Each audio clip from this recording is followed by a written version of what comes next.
Rabotai, avec la permission d'Hachem, je vous souhaite à vous tous une bonne semaine. Je viens d'arriver d'un long voyage et malgré tout, j'ai tenu, même que je suis un peu en retard pour le cours de Torah que je fais chaque mercredi, je suis un peu en retard, mais je viens aussi d'arriver du Brit Mila dont j'étais du Saddak. Le garçon, il l'a appelé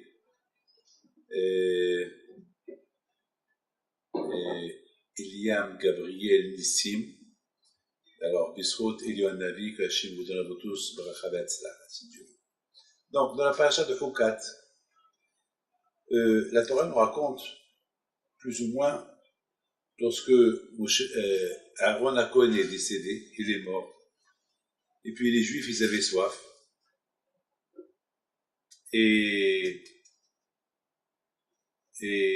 non, pardon, c'était Myriam, pardon. C'est Myriam qui est décédée, et que les Juifs, ils avaient soif. Alors, déjà de là, on apprend une chose, que dans le désert, il y avait 3 grandes tzadikim, 2 hommes et une femme. Pour vous dire que les femmes aussi, ils ont une très grande responsabilité dans le judaïsme. Donc pour les femmes, ils avaient Myriam et Nivea, Myriam, la sœur de Moshe et Aaron. Pour les hommes, ils avaient Moshe et Aaron, bon, parce que n'oubliez pas que les hommes, ils ont plus de mitzvot que les femmes, donc ils avaient besoin de 2 personnes. Et en plus, parce que les hommes, ils sont très durs et difficiles, donc ils avaient 2 hommes pour les maîtriser, pour les corriger. Alors que les femmes, ils sont gentils. Ils sont pas durs. Et les femmes, ils sont toujours, ils ont une grande émouna. Donc ils n'avaient pas besoin d'un homme qui les guide. Ils avaient une femme, Myriam. Ils étaient toujours attentifs, ils étaient toujours là à l'écoute. D'ailleurs, nos sages disent que c'est grâce aux femmes qu'il y a eu les Juifs ont quitté l'Égypte, parce que lorsque les hommes, ils étaient esclaves, ils étaient déprimés, c'était les femmes qui allaient les consoler. Donc ça veut dire que c'était grâce aux femmes que les hommes ont été libérés, sinon ils auraient été déprimés, déprimés total, alors ils auraient été peut-être assimilés, je sais pas quoi. Donc, de toute façon, nos sages disent c'est grâce aux femmes que les Juifs ont été libérés de l'Égypte. Et aussi, on a vu que lorsque les Juifs ils ont critiqué la Terre Sainte, ils ont été punis de mourir dans le désert. Ils sont restés dans le désert 40 ans, sauf les femmes. Les femmes, eux, n'ont pas été punies, et toutes les femmes, ils sont rentrées à la Terre Sainte. Ils sont restés vivantes les 40 ans. Pourquoi? Parce que les femmes, ils n'ont pas critiqué la Terre Sainte. Donc, vous voyez que les femmes, ils étaient vraiment bien disciplinés. Donc, ils avaient besoin d'une seule femme, qu'elle les guide. C'était Myriam et Nivea.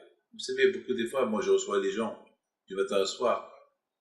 Les femmes, on leur dit n'importe quoi, ils comprennent. On n'a pas besoin vraiment d'insister pour faire telle chose lorsqu'il s'agit de la religion. Ils font tout. Les hommes, c'est un peu dur. Tu mets de filine, j'ai pas le temps. Tu manges caché, j'ai pas le temps. Je travaille à côté. Toujours, il y a des excuses. Chez les femmes, je vous en parle d'honneur, pratiquement, aucune femme m'a refusé lorsque je lui dis d'aller au mikvé, lorsque je lui dis de manger caché. Toujours, elle était compréhensible. Toujours, elle comprend. Elle comprend qu'il faut faire pour Hachem quelque chose pour que, si on veut goûter nos judaïsmes, il faut vraiment faire quelque chose pour Hachem. Elles comprennent.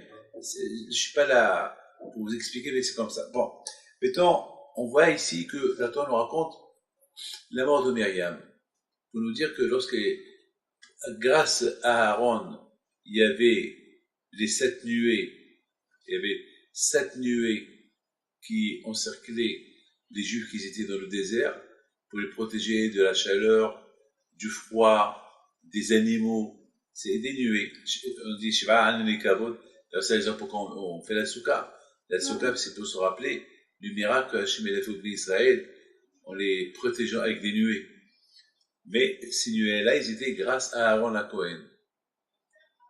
Il avait un gros mérite. Et la manne, c'était grâce à Moshe Rabbeinu. Les Juifs, ils ont mangé pendant 40 ans la manne grâce au mérite de Moshe Rabbeinu, les nuées grâce au mérite de Aaron, et l'eau qu'il y avait pendant 40 ans dans le désert chez les Juifs, hommes et femmes, c'est grâce à Myriam. Donc maintenant, la Myriam, elle est morte, et alors il manquait de l'eau. Donc, ils ont commencé les Juifs à respecter, ils ont dit à Moshe Rabbeinu, qu'est-ce qui se passe, on va crever de soif, on va mourir, comme nos parents qui sont morts pendant les 40 ans, alors nous, on va crever de soif, et nos bétails, ils vont mourir de soif, Donc Moshe Rabbeinu, il a prié à Hachem, et Hachem, il a dit à Moshe Rabbeinu, bon, voilà, tu parles au rocher, et le rocher va te donner de l'eau. Bon, Moshe Rabbeinu, alav shalom, il est parti au lieu de parler au rocher, il a frappé le rocher, et là, c'est une punition qu'il a fait. Là, c'était une faute qu'il a fait Moshe Rabbeinu, parce qu'il fallait qu'il parle, et non pas frappé. Donc, il a été puni, lui et Aaron, qui sont, Hachem leur a dit, puisque vous avez fait ça, alors, vous n'allez pas rentrer en Israël, vous allez mourir en dehors d'Israël. Bon, maintenant, voilà, en 2 mots, ça c'est la paracha de Chukaz. Et la Torah, elle continue, elle nous raconte. Elle nous raconte que maintenant, ils arrivent, ils continuent. Maintenant, ça y est, pendant 40 ans qu'ils étaient dans le désert, tous les Juifs qui ont critiqué la Terre Sainte, ils sont morts. Maintenant, c'est la nouvelle génération qui est née dans le désert, qui sont plus ou moins, gentils, disciplinés. C'est une autre génération. C'est pas comme les parents. C'est des gens bien. Ça, et maintenant, ils ont compris que leurs parents, parce qu'ils ont fauté, ils sont morts. Maintenant, c'est eux maintenant qui vont rentrer en Israël. Bon, tout est bien. Maintenant, voilà, ils ont commencé. Il s'est passé quelque chose. Bon, il s'est passé quelque chose. Au départ, ils ont crié parce qu'ils avaient soif. Alors Hachem a dit à Moshe Rabbeinu, oui, ils ont raison, les pauvres. Hein, ta sœur, elle est morte, et l'eau, elle a disparu. Pourquoi l'eau, elle a disparu? Parce que c'était important que les Juifs ils sachent que c'était grâce à Myriam qu'ils avaient de l'eau pendant 40 ans. Après, le Béar Myriam, il est retourné, mais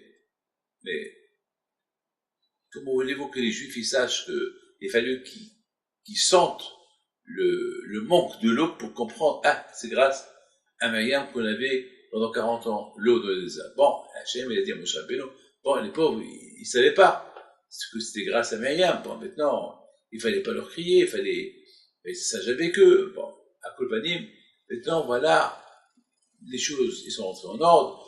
Moshe Rabbeinu, il a frappé le rocher, et le rocher lui a donné de l'eau, et Moshe a été puni. Bon, maintenant, tout est en règle. Maintenant, on approche à rentrer en Israël. Voilà, maintenant, il se passe, la Torah nous raconte, voilà, ils arrivent à Édom. Édom, c'est la frontière de la terre de Édom. Édom, c'est la terre que Hachem a donnée à Esav. Vous savez qu'il y avait 2 frères, Yaakov et Esav. Esav, il ne voulait pas être esclave en Égypte, donc il s'est séparé de Yaakov, son frère. Donc Yaakov, c'est lui qui a reçu la Torah, c'est lui qui est parti en Égypte, était esclave, est devenu le peuple, de sa descendance, sont devenus le peuple qui a reçu la Torah. Donc Esav, c'est Édom, et voilà, maintenant, pour entrer dans et Esav, il n'a pas voulu habiter en Israël. Pourquoi? Il n'a pas voulu habiter là-bas parce qu'il savait que la Terre Sainte, il y avait beaucoup de mitzvot qui sont liés avec la Terre Sainte, lui, il ne voulait pas.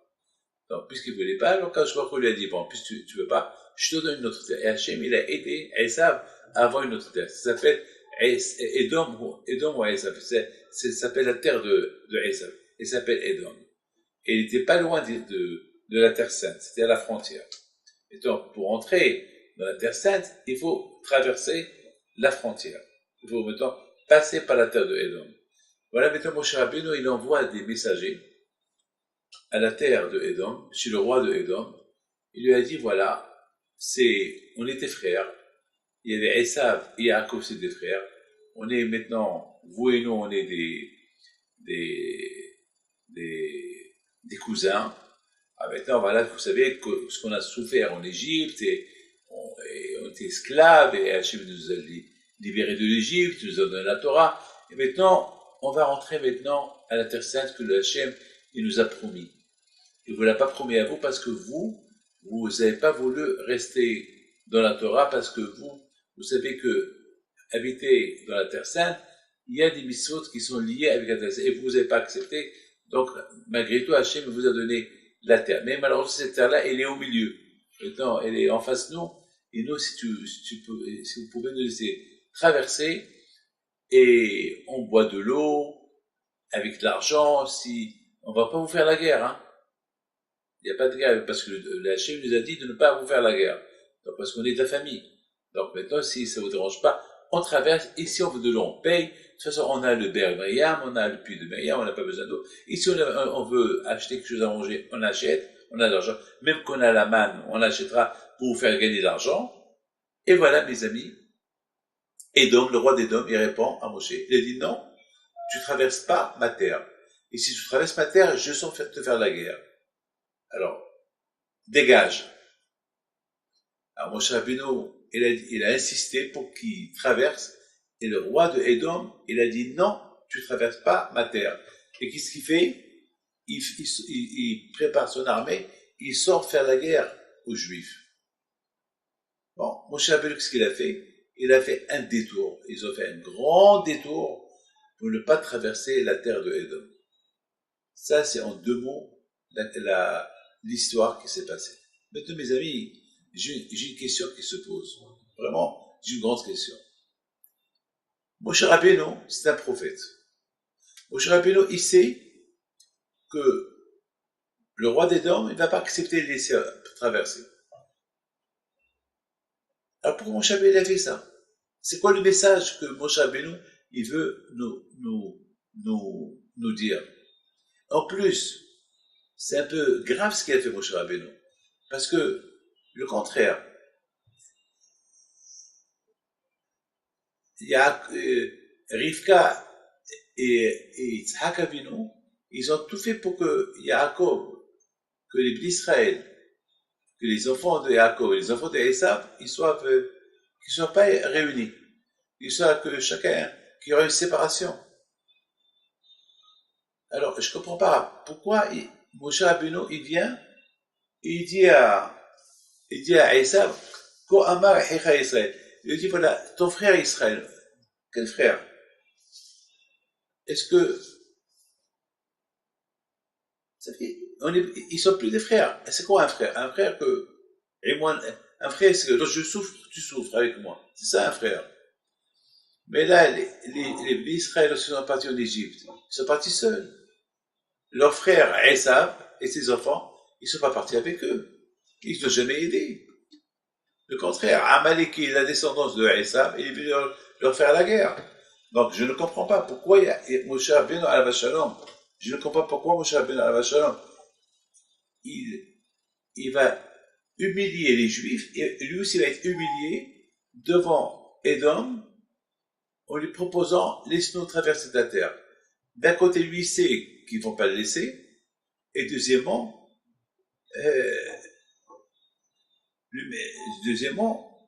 les appeler frères. Depuis quand ils sont mon frère? Un frère, c'est quelqu'un qui aide, quelqu'un qui te déteste, quelqu'un qui t'aide pas, quelqu'un qui voit que tu souffres, il s'en fout de toi, tu appelles ça ton frère? Alors, c'est ça la question que je me pose. Et la grande question que je me suis posée, c'est je ne comprends pas pourquoi Moshe Rabbeinu alav shalom il a humilié les Juifs, parce qu'après, lorsque les Juifs ils ont fait un grand tour, c'est-à-dire ils sont en train de montrer à Édom qu'ils ont peur d'eux. Alors qu'est-ce qui va se passer? Ça va encourager toutes les nations que les Juifs c'était peureux. Parce que voilà, ils ont proposé au roi d'Édom de traverser, et s'ils étaient prêts à payer n'importe quelle somme pour qu'ils traversent le péage pour traverser la terre de Édom pour arriver plus vite à la terre d'Israël. Et voilà, Édom il a dit non, et il est sorti avec une armée pour leur faire la guerre. Et eux, ils ont fait demi-tour. Ça veut dire qu'ils sont peureux. Et là, ça risque d'encourager les nations, que les bénis Israël, c'est des peureux, et s'ils ont eu peur de Édom, donc bien sûr, ils vont avoir peur de toutes les nations, et c'est mettre les bénis Israël, les Juifs en danger. Comment Moshe Rabbeinu a fait tout ça? Mais on n'a pas vu que et en plus, on n'a pas vu que Moshe Rabbeinu a consulté Hachem. La Torah, elle nous raconte ça en deux mots.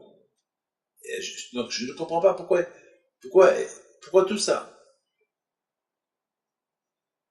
Alors les Juifs, ils étaient obligés de faire demi-tour, les pauvres. Et après ça, Aaron, il est mort. Et après ça, la Torah, elle nous raconte que, voilà, la guerre, elle a commencé. Les Knaan, le roi de Arad, il est venu faire la guerre aux Juifs. Bon, les Juifs, ils ont gagné la guerre. Mais quand même, voilà, les conséquences de ce détour qu'il a fait Moshe Rabbeinu. Moshe Rabbeinu, il a montré qu'il est peureux. C'est vrai. C'est vrai que il y a des messages dans tout ça. On va essayer de comprendre. Et maintenant, le plus grave, c'est plus tard. Plus tard, lorsque les Juifs, ils ont fait un grand détour, parce qu'ils ont vu que le roi d'Édom, il ne veut pas les laisser passer, donc ils étaient obligés de faire un grand détour. Les Juifs, ils ont commencé à rouspéter, ils ont commencé à crier, oui, pourquoi Moshe, tu nous fais tout ça? Oui, ils ont commencé à parler du Lachon Hara sur Moshe, sur Hachem, oui, et pourquoi on a ras-le-bol de marcher dans le désert, on a ras-le-bol de manger la manne qui fond dans l'estomac, et là, Hachem, il les a punis, et là, on voyait des serpents sur eux, et pour les punir. Donc, Bémet, je ne comprends pas tout ça. Et en plus, ici, on parle que Kola Eda, il y a un passouk qui dit, un passouk spectaculaire, un passouk qui dit comme ça, un passouk qui dit comme ça,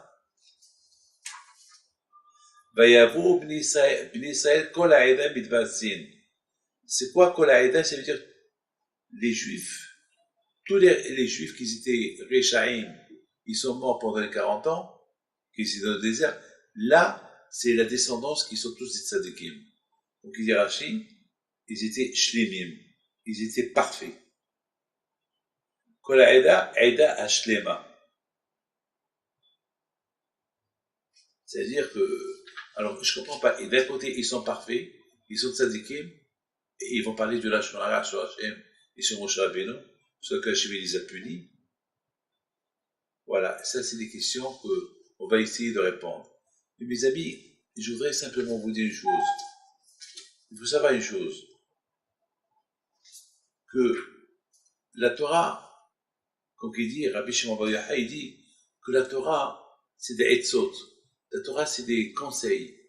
Même des histoires qu'on lit dans la Torah, c'est des messages pour toutes les générations. C'est pas uniquement une histoire qui s'est passée. C'est des histoires qui s'est passée. C'est que ça peut se passer tout le temps. Et il y a des choses à apprendre des histoires que la Torah nous raconte. Tout d'abord, il faut savoir une chose. Et la chose qu'il faut savoir est que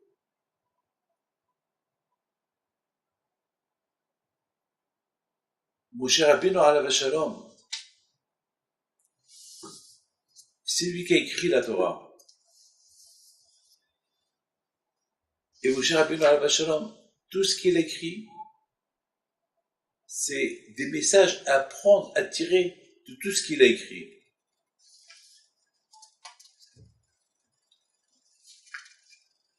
Au départ, la Torah nous raconte la mort de Myriam. Pourquoi la Torah? Maintenant, je voudrais bien vous expliquer en ordre. On a parlé de la mort de Myriam. Pourquoi la Torah nous parle de la mort de Myriam? C'était pour que les Juifs, ils ont la reconnaissance.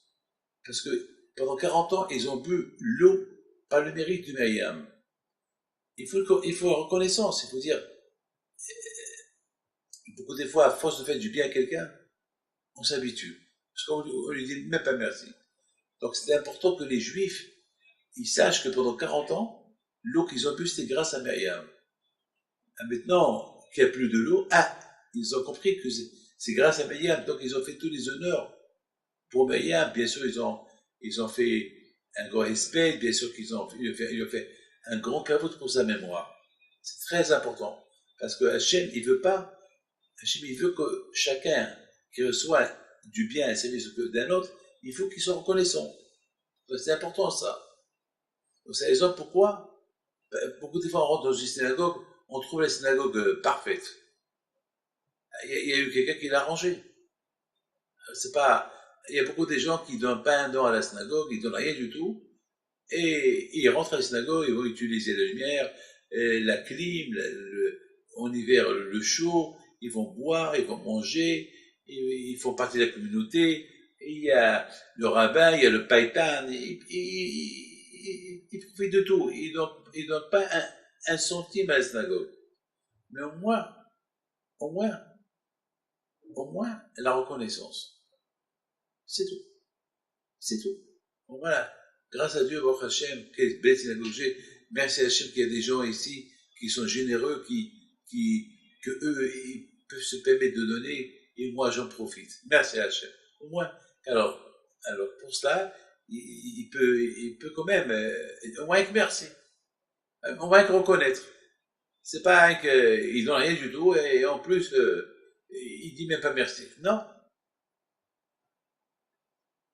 Donc ça c'est important, ça c'est un message déjà que la Torah il a voulu nous enseigner. Le deuxième message que la Torah est venue nous enseigner est un message extraordinaire. Il s'écrit dans la Torah que lorsque les Juifs ils ont vu qu'il n'y a plus d'eau, ils ont compris que c'est grâce à Myriam tout ça. Donc a priori ils auraient dû être un peu compréhensifs. Maintenant qu'il n'y a plus de l'eau, alors il faut prier à Hachem que l'eau revient. Ils savent que dans le désert ils vivaient qu'avec des miracles. Donc, ils peuvent prier à Kadosh Baruch Hu. Pourquoi Hachem il fait un miracle? Ils peuvent s'ils veulent. Vous savez mes amis, lorsqu'on demande à Kadosh Baruch Hu, il donne. Beaucoup de fois, sans que l'on demande, Hachem il nous donne. Moi ce matin, il y avait les grèves de route ce matin. Et depuis hier, je prie à Hachem que Hachem y mette que je trouve l'autoroute vide, l'aller-retour. J'ai 2 cours de Torah aujourd'hui. Et je n'en pardonne. Beaucoup de gens m'ont dit ne prends pas ces routes-là parce que avec la grève, ça va te prendre toute la journée sur les routes. Et Hachem, il a fait un miracle, je sais pas. Et moi, je vois la main d'Hachem. Tout ce que je peux vous dire, c'est que je suis parti, j'ai fait un aller-retour. On est arrivé en un quart d'heure. J'étais le syndic, je suis arrivé en un quart d'heure. Alors que ma fille m'a dit que pour arriver à tel et tel endroit, ça lui a pris des heures et des heures et des heures. Donc ça veut dire qu'il y a Hachem. C'est-à-dire que lorsqu'il nous manque quelque chose, il faut demander à Hachem. Comme je vous ai dit, sans qu'on demande à Hachem, il nous donne. Il nous donne, sans qu'on lui demande. Alors, la plus forte raison, s'il lui donne, il nous donne. Il va nous donner. Si on lui demande, il nous donne. Alors là, puisque les Juifs, ils ont vu qu'il n'y a plus d'eau, et c'est grâce à Myriam qu'il y a eu l'eau, et maintenant Myriam est partie, ils auraient pu prier à Hachem. Alors qu'ils ont commencé à faire, ils ont commencé à faire la guerre à Moshe Rabbeinu. Attends, priez, vous allez recevoir. Pourquoi faire la guerre à Moshe Rabbeinu? Alors, c'est quoi les conséquences de tout ça? Ils ont poussé Moshe Rabbeinu à s'énerver contre eux. Donc, il a perdu, Moshe Rabbeinu, il était tellement, parce qu'il s'est énervé, il a perdu sa patience. Il a commencé à les insulter. Il a commencé à les Shimron Amorim. Il a commencé à leur parler très dur, très fort. Et après, tellement qu'il était en colère encore, au lieu qu'il parle au rocher, il a frappé le rocher. C'est-à-dire que beaucoup de fois, je m'excuse de vous le dire. Dieu pardonne. Beaucoup de fois, ça m'arrive moi aussi.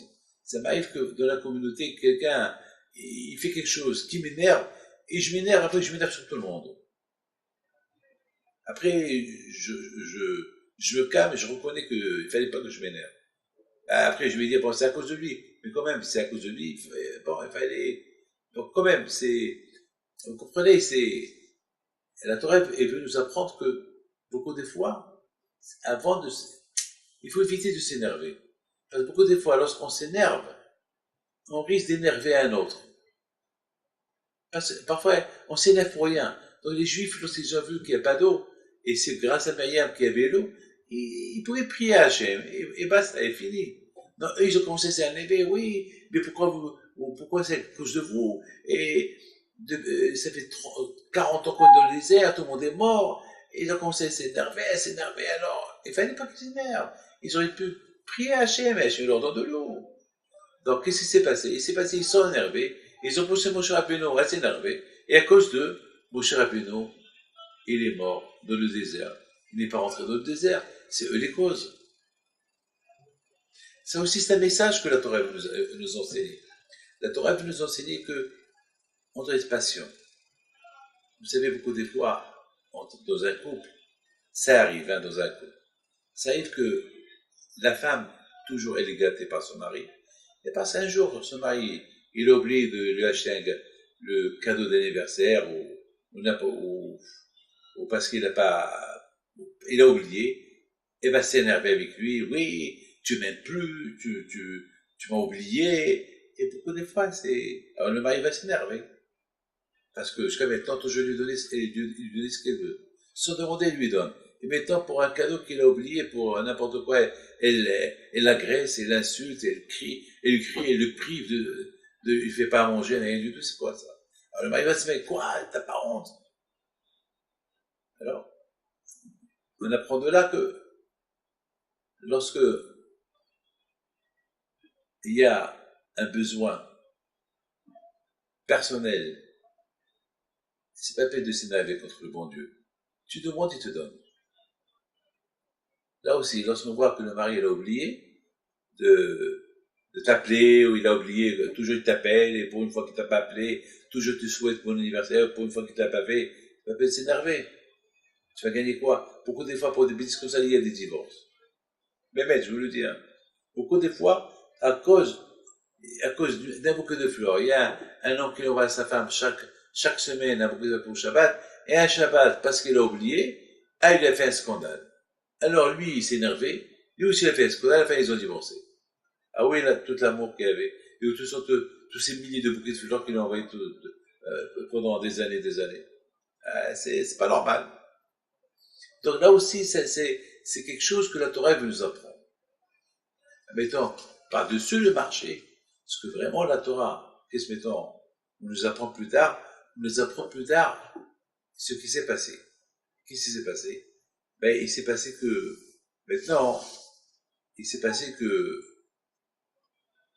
Moshe Rabbeinu maintenant, lorsqu'il sait qu'il ne va pas rentrer en Israël, Moshe Rabbeinu, il fonce vers Israël pour au moins accompagner les Juifs jusqu'à la frontière. Là aussi on voit la grandeur de Moshe Rabbeinu. Il entend, il voit que Aaron, son frère, il est mort.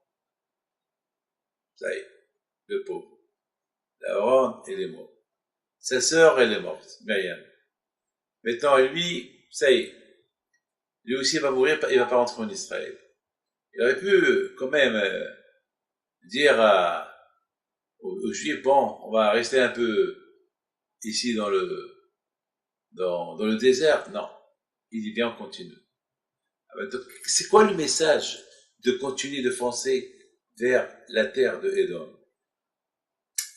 Moshe, tu sais qu'il va te refuser le passage. Alors, c'est même pas le peine de lui demander. Tu sais très bien que s'il te refuse le passage, il sort avec son armée, tu vas pas lui faire la guerre. Sa chef t'a dit, il faut pas faire la guerre à ton frère. Alors pourquoi tu fais pas demi-tour sans rien lui dire? C'est pas le peine de décourager les Juifs qui vont voir que ils sont partis jusqu'à là-bas et faire demi-tour encore. Et de toute façon, et de l'autre côté, on peut pas montrer au monde entier qu'on a peur. Que les Juifs, ils ont peur de Édom et ils affaires, et les nations vont dire, c'est des peureux. Il fallait pas le faire. Alors pourquoi Moshe l'a fait? Ben, mes amis, Moshe Rabbeinu est très intelligent. Il veut montrer aux Juifs, au béni Israël, une leçon super. Que dans la vie, on ne peut pas compter sur Esav. On ne peut pas compter sur l'oncle à Esav, Édom. C'est vrai, Édom et Israël, c'est des frères, mais une fois que les Juifs sont partis en Égypte, et Édom, il est pas parti en Égypte esclave, il est resté autonome, il est resté libre, donc ils sont plus frères. Et en plus, Moshe il a appelé Edom mon frère. Mon frère. Mais c'est pas son frère. Moshe a voulu montrer aux Juifs, regardez, même que j'appelle, que je dis que nous sommes ses frères, lui n'accepte pas cette idée de familial, qu'on est frères. Donc c'était important pour Moshe Rabbeinu, avant de mourir, de montrer au peuple d'Israël, on ne peut pas compter sur Esav. Esav, on ne peut pas compter sur lui. Même si ça, même que je l'ai appelé mon frère, même que je lui dis j'étais esclave, même que il veut rien savoir de moi, même que je lui dis que je lui paye de l'argent, même que je lui dis je suis prêt à lui donner n'importe quoi, qu'il me laisse un passage libre, même qu'on n'a pas besoin de manger, même qu'on n'a pas besoin de l'eau, on peut même on lui paye le droit de passage. Et on l'appelait frère, il ne veut rien savoir. Ça veut dire que Moshe dit au peuple d'Israël, faites attention. Vous êtes seul dans le monde. Am Israël levada dishkon. Le peuple juif, il est solitaire. Il a sa Torah. Il faut qu'il respecte les nations. Il faut qu'il respecte tout le monde, là où il se trouve. Il faut qu'il respecte. Il ne faut pas parce que c'est vrai que notre religion est un peu dure. On n'a pas le droit de gêner nos voisins. On ne peut pas imposer à nos voisins, faites ma religion. Non. En plus, il faut tout faire pour ne pas gêner ou embêter nos voisins. Il faut les respecter. Ça, c'est quelque chose de très important que je vous dis. Que le peuple juif, il n'a pas le droit de détester ni Edom, ni Ishmaël. Il doit être bien avec tout le monde. On n'a pas le droit de détester quelqu'un. Au contraire, il faut aider. Mais, bien sûr, la Torah est dit, la Torah nous enseigne que Moshe Rabbeinu nous apprend, faites attention, maintenant vous allez rentrer dans la Terre Sainte, vous allez vous installer là-bas. C'est pas parce que Edom, il est à votre porte, il est à votre portée, c'est l'oncle à Esav, là vous allez vous assimiler avec lui. Faites attention, regarde, la preuve, voilà. Il veut même pas que vous traversiez sa terre. Il veut même pas qu'on le rappelle qu'on était une fois des frères, Esav et Yaakov. Il veut pas. Kohama Echa Israël. Moshe Rabbeinu, il dit à Edom, il envoie des messagers au roi de Edom, il dit, de la part de ton frère Israël, tu sais ce qu'on a souffert en Égypte. Et on a beaucoup souffert. Ils nous ont fait souffrir, ils nous ont massacrés, tués. On a prié Hachem, et Hachem, il nous a libérés. Il nous a donné la Torah. Et voilà, maintenant, on est à Kadesh. Maintenant, on est à la frontière de ton pays, et de là-bas, on va rentrer en Israël. Avec traversée, on te promet, si on n'a pas besoin ni de l'eau, ni de manger, on a tout ce qu'il faut. Et qu'est-ce qu'il fait le roi de Édom? Il sort avec son armée pour faire la guerre aux Juifs. C'est la folie, ça. Ça, c'était très important pour Moshe Rabbeinu, avant sa mort, de montrer au peuple d'Israël qu'il ne faut pas qu'il compte sur Édom, Esav, son frère. Il n'y a plus de fraternité, c'est fini. C'était très important. Mes amis, malheureusement, aujourd'hui, je m'excuse de vous le dire, aujourd'hui, le peuple juif a traversé beaucoup d'échois. Malheureusement, beaucoup de choix on l'a traversé. Beaucoup. Et pour Hachem, on dit, Am Israël, on est encore là. Et aujourd'hui, il n'y a pas la choix. Aujourd'hui, c'est l'assimilation. Donc, il faut faire attention. Il y a malheureusement deux façons pour exterminer le peuple juif. Ou la façon de l'assimilation, ou une Shoah. On a échappé à la Shoah et peut avoir l'assimilation. Donc, il faut faire attention. Il faut faire attention de continuer avec Hachem, avec l'aide d'Hachem, avec le respect de la Torah, l'étude de la Torah, le respect des mitzvot, pour échapper aux deux. Mais bien sûr, sans gêner là où on se trouve. Voilà, Baruch Hashem, le peuple juif, il a vécu en Chine, au Japon, au Maroc, dans les pays arabes, dans les pays européens, et au Moyen-Orient, en Afrique, on est partout. Et grâce à Dieu, on fait de tous nos moyens de bien se comporter avec nos voisins.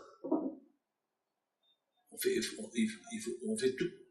Là où on a été, Baruch Hashem, on fait tout. Grâce à Dieu. Mes amis, c'est ça le message de Moshe Rabbeinu. Le message de Moshe Rabbeinu, c'était que, voilà. Et en plus, il y avait un autre message. Que, étant donné que Hachem a dit à Moshe Rabbeinu, il ne faut pas qu'on attaque Edom, il ne faut pas qu'on fasse la guerre à Esav, parce qu'il était le frère de Yaakov, même que maintenant, il ne veut pas qu'on soit son frère, malgré tout, on n'a pas le droit de lui faire la guerre. Parce que Yitzhak Abinu, il a béni à Esav. Parce qu'Esav, il a respecté Yitzhak.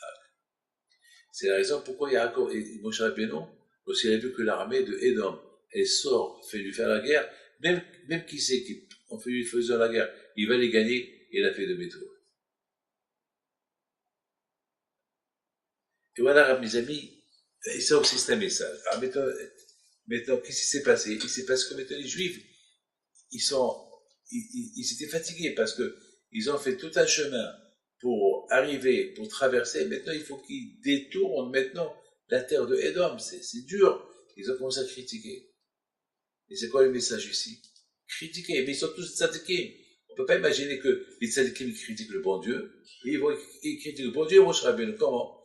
Pour te dire l'influence. Il dit Moshe Rabbeinu, vous voyez, parce que, et c'est pour ça, c'est écrit dans la Torah, que tous ceux qui ont été punis, qui ont été mordus par les serpents, ils ont ressuscité. Ils ont tous ressuscité. Ils ne sont pas restés morts. Ils ont ressuscité. Mais écoutez bien ce que je vais vous dire. Le message, il est spectaculaire, le message. Le message, il est extraordinaire. C'est que Moshe Rabbeinu, il dit au bénisseur, vous voyez, et parce qu'on est arrivé, on a approché la terre de Édom, déjà, la mauvaise influence de Édom, elle vous a tourné la tête et vous a commencé à critiquer la Akadosh Baruch Hu.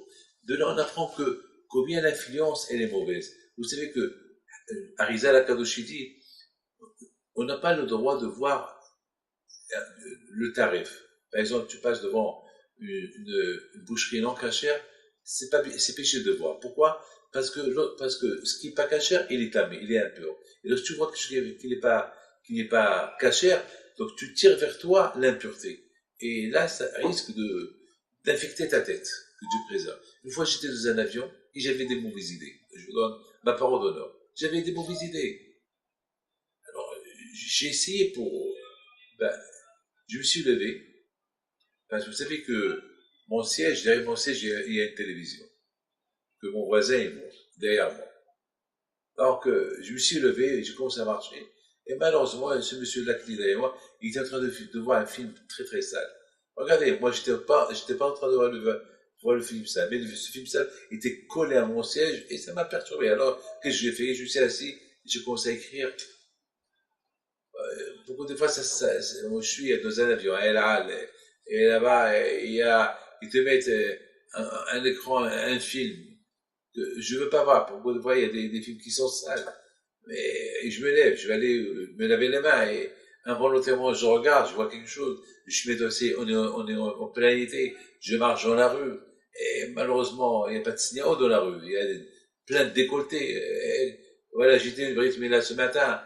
Bon, il y avait 2-3 femmes qui s'étaient mal habillées. Que voulez-vous que je fasse? Je cherche pas à les voir. Je voudrais pas en d'honneur. Il y a le docteur, cette semaine, j'ai besoin j'étais pas bien, et le docteur est venu. C'est une femme qui est venue, était mal habillée, que j'ai pas cherché. J'ai fermé mes yeux, j'ai pas cherché. Mais pour vous dire, ce que la personne voit avec ses yeux, ça peut affecter le cerveau. Et que Dieu préserve, ça peut influencer dans l'avenir, je sais pas quoi. Donc, je vous donne la parole d'honneur que c'est un message que Moshe Rabbeinu. C'est une guerre de chaque jour. Et aujourd'hui, on vit dans un monde qui est ouvert, un monde pourri, un monde que tout est permis. Et le monde dit, c'est rien du tout. Un décolleté, c'est rien, et ça, c'est rien, ça, c'est rien. Peut-être pour eux, c'est rien, mais pas pour moi. Pour moi, c'est grave pour moi. Pour celui qui prie à Hachem, pour celui qui veut être connecté à Hachem, il y a des choses qu'on n'a pas le droit de voir. Je suis parti pour marier un couple, et voilà, la Kala, elle arrive. Et pourtant, j'ai fait comment ça s'appelle, des conditions, que la Kala doit être bien habillée. Et la Kala, elle vient vraiment, en plus à la synagogue, elle vient avec un décolleté comme ça. Je vois le Hatin était dégoûté parce qu'elle lui avait promis qu'elle allait mettre quelque chose sur elle et rentre à la synagogue comme ça. Ben moi, je suis parti. Je me suis sauvé. Je sais pas, attends, il faut qu'on me respecte aussi. Elle peut pas m'imposer que je la vois. Elle veut se faire voir, qu'elle se fait voir, mais moi, il faut pas qu'elle m'impose. Moi, je suis le rabbin. Moi, c'est moi qui dois la marier. Je peux pas la marier de cet état. Alors, il a fallu qu'elle comprenne et il a fait comprendre que si moi je pars, il n'y a pas de rabbin qui la marie. Donc, vraiment, et après, c'est excusé. Bon, après, c'est excusé. Donc, après, j'ai fait un petit cours de Torah et j'ai un peu calmé l'atmosphère et j'ai fait un peu rire. Et c'est excusé, Baruch Hashem. Voilà. Et je l'ai fait promettre que dans l'avenir, qu'elle s'habille bien. Elle m'a promis. Ben, elle a compris. Heureusement, ça, ce que tout à l'heure je vous dis tout à l'heure que les femmes comprennent la parole. Donc elle a compris. Mais mes amis, voilà le message de Moshe Rabbeinu. Le message de Moshe Rabbeinu, regardez. Parce que, on est arrivé à la frontière de Édom, notre frère, et avec le fait d'être à la frontière, voilà. Déjà, on a eu la mauvaise influence de Édom, elle est venue sur nous et sur vous, et vous a commencé à critiquer Akadosh Baruch Hu, vous a commencé à critiquer la mal que vous avez mangé pendant 40 ans, vous avez commencé à me critiquer à moi, pour vous dire jusqu'à où l'influence, elle est mauvaise. Que Dieu préserve. Mes amis, voilà mes amis, maintenant je termine. Maintenant, je voudrais maintenant vous raconter une histoire. Une super histoire, elle est super. Elle est super. Il s'est passé que, lorsque j'étais en Argentine, il y a un monsieur qui vient me voir. Il me dit, Rabbi David, Baruch Hashem, l'opération que j'ai fait au cœur, elle s'est bien passée. Et le docteur, il a fait comme que vous l'avez dit de faire. Je dis, moi, je ne me rappelle pas. Moi, je vais dire au chirurgien quoi faire. Moi, je ne suis pas un chirurgien. Moi, je suis David Pinto. Je ne suis rien du tout. Il dit, non, Rabbi David, il y a 6 mois, j'étais venu chez vous. Et parce que j'avais des problèmes au cœur. C'était un monsieur qui a à peu près 80 ans. Et que, à cause de mon âge, et le docteur, il m'a donné 2 options. Mais 2 options, elles étaient dangereuses. Ça veut dire que il y avait 90% de gravité, il n'y a que 10% de chances de survie. Donc, il y avait 2 options. Ou c'est là, ou c'est là. Il m'a dit, voilà, demande, si tu as des connaissances, tu demandes à tes docteurs, tu demandes à des chirurgiens en Amérique, etc. Regarde quelle option tu veux. Mais à mon avis, il y a ou bien ne faire rien du tout, et alors tu meurs. Alors, il me raconte, il me dit, alors, je suis venu chez vous avec les 2 options que le médecin m'a données. Et je vous ai apporté pas de photos, vous savez, 2 plans d'opération que le médecin, il m'a dessiné. Alors, je lui dis, ah bon, il y a 6 mois tout ça. Oui, je me rappelle. Alors, il dit, bon, j'étais venu chez vous, et je vous ai posé les 2 options, et vous m'avez dit, mais je ne peux pas vous donner un conseil, parce que les 2 options, elles sont dangereuses. Si je vous dis de faire celle-là et tu vas mourir, on va dire pourquoi je t'ai dit d'opérer, de choisir cette option. Si je te dis de faire l'autre option, vous allez me dire, ta famille va me dire pourquoi je t'ai conseillé cette option, et dans les 2 cas, je vais être responsable. Non. Moi, je te fais la bracha, et va demander à d'autres médecins. Alors, me dit Rabbi David, ce que vous étiez en train de voir à un moment donné, les 2 options, et je ne sais pas, vous avez commencé à dessiner une petite caricature comme ça du cœur, et voilà, et vous étiez en train de dessiner. Et je vous avais dit, mais qu'est-ce que vous faites? Et vous m'avez dit, ben, j'essaie de faire un cœur. Elle a dit que moi, j'essaie de dessiner un cœur. Bon. Il me dit, et depuis, je vous ai plus vu, mais je suis parti chez le médecin. Le médecin, il me dit, alors que je vous ai décidé, je ne sais pas, j'étais chez un rabbin qui vient de France, et il a dit qu'il ne pouvait pas prendre de responsabilité, mais quand même, il a dessiné ce petit dessin-là. Et le médecin, il le voit, il me dit, mais c'est un chirurgien, mais ça, c'est la troisième option. C'est-à-dire qu'on peut faire ça aussi. Mais il est super. Mais ça, on peut le faire. Ah ben oui, mais comment il a pu faire? Ben oui, on peut, si on l'opère comme ça, je sais même pas. Alors, et finalement, il me dit, le monsieur, on m'a opéré comme vous avez dessiné. Votre troisième option. Je lui dis, attends, mais moi, j'étais en train de dessiner, moi. Moi, j'étais pas en train de, moi, je suis pas chirurgien. Alors que Dieu me disait, et si tu serais mort, ils auraient dit que c'est moi qui t'ai tué. Il m'a pas répondu. Il me dit, mais le médecin voudrait faire votre connaissance parce que vous êtes un chirurgien, un cardiologue, je suis un rabbin. Je suis ni chirurgien, ni cardiologue, je suis rien du tout. Comment tu peux me dire une chose pareille? Mais vous voyez, lorsqu'on aime Dieu, lorsqu'on croit en Dieu, ben, toutes les options ils sont ouvertes. Lorsque quelqu'un vient chez nous, il nous demande un conseil. Nous, on est zéro. On est 0 plus 0 égale 0. Quel conseil on va lui donner? Nous, on n'est pas cardiologue, on n'est pas dans les finances, on n'est pas rien. On prie, on fait une prière. Eh ben, quand je retrouve beaucoup des fois, à travers la prière, il peut nous donner des conseils. Lorsqu'on est connecté à Kajboku, alors Kajboku nous donne des idées, sans le vouloir, involontairement. Alors moi, j'étais en train de dessiner. Qu'est-ce que j'étais en train de dessiner? J'étais en train de dessiner un cœur. Mais, étant donné que moi, je suis pas un bon dessinateur, je suis pas un bon dessinateur, je sais pas dessiner. Donc, j'ai dû dessiner quelque chose que le médecin, a dû croire que c'est une option, il faut traverser le cœur de ce côté-là, et voilà, il a fait l'opération, il a réussi. À 100%. Mes amis, lorsqu'on étudie la Torah, on fait Torah Mitzvot, on est influencé par la Torah Mitzvot. Sinon, si on veut vivre à la mode de Edom, eh ben, notre influence de Edom, eh ben, nous éloigner de la Torah. Et c'est ça, mes amis, le danger. Mes amis, c'est ça. C'est ça la protège, mes amis, ce que j'ai à vous dire. Que le bon Dieu vous protège et vous donne tous le Chavetz Laha, et pas les mérites de la Brit Mila que j'ai fait aujourd'hui, j'ai assisté aujourd'hui, qu'il soit avec vous. Et n'oubliez pas l'Aïloula de Rabbi Henfid, si tu veux, du 2 septembre au Maroc. À bientôt. Que Dieu vous protège.